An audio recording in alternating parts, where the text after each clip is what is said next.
Washington, CNN. The Trump administration announced Tuesday it is replacing Obama-era fuel standards with a plan that calls for substantially lower annual increases, performing what it called the largest deregulatory initiative of this administration.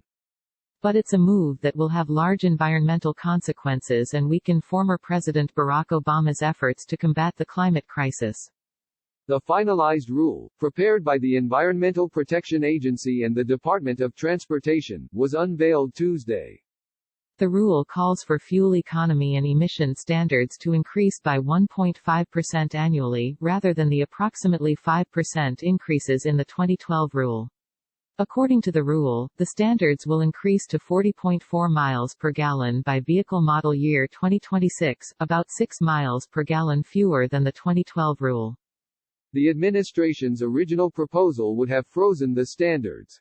The change reflects the realities of today's markets, the administration said, such as more interest in SUVs over smaller cars and automakers' current use of credits to meet their targets. Our final rule puts in place a sensible one national program that strikes the right regulatory balance that protects our environment, and sets reasonable targets for the auto industry, EPA Administrator Andrew Wheeler said. This rule supports our economy, and the safety of American families. Obama responded Tuesday to the EPA's rollback of his administration's fuel economy standards, urging Americans to demand better of our government at every level. We've seen all too terribly the consequences of those who denied warnings of a pandemic, Obama wrote on Twitter. We can't afford any more consequences of climate denial. All of us, especially young people, have to demand better of our government at every level and vote this fall. According to the New York Times, which first reported on the details of the finalized rule, a recent draft plan showed that the new rule would allow for nearly 1 billion more tons of carbon dioxide released, as well as 80 billion more gallons of gasoline consumed. An internal economic analysis found that while the new fuel economy standard would lower new car and truck prices, it would increase the amount consumers pay for gasoline and ultimately cost the U.S. economy between $13 billion and $22 billion, the Times reported. The administration said Tuesday that it believes the rule will cut the average cost of a new car by $1,000, resulting in more Americans replacing their older vehicles with newer vehicles that have more advanced safety features. That will result in fewer highway fatalities, it said.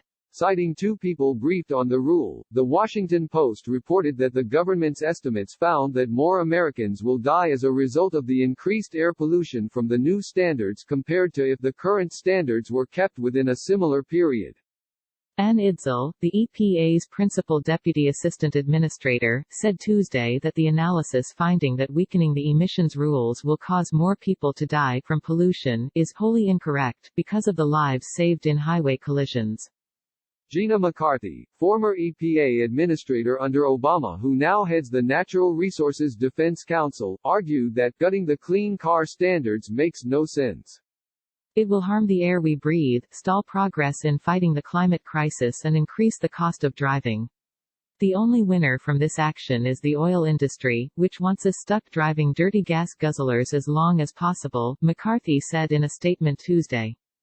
She accused the Trump administration of not focusing on the global coronavirus pandemic but rather undermining efforts to address another major health threat. The rule, expected to be implemented in late spring, is likely to draw legal challenges from several states, according to the Times.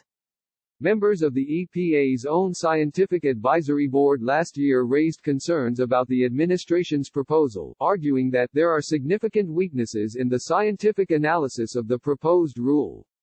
The acting head of the National Highway Traffic Safety Administration, James Owens, told reporters Tuesday that criticism from the EPA panel is now outdated, because of updates made to their methodology. Shortly after taking office, the Trump administration had moved to re-examine those tougher Obama-era standards and end California's authority to set tougher emissions standards than the federal standards for itself and 12 other states. For decades, California has had a waiver under the Clean Air Act that allows it to set its own emissions standards due to the state's history of intense air pollution.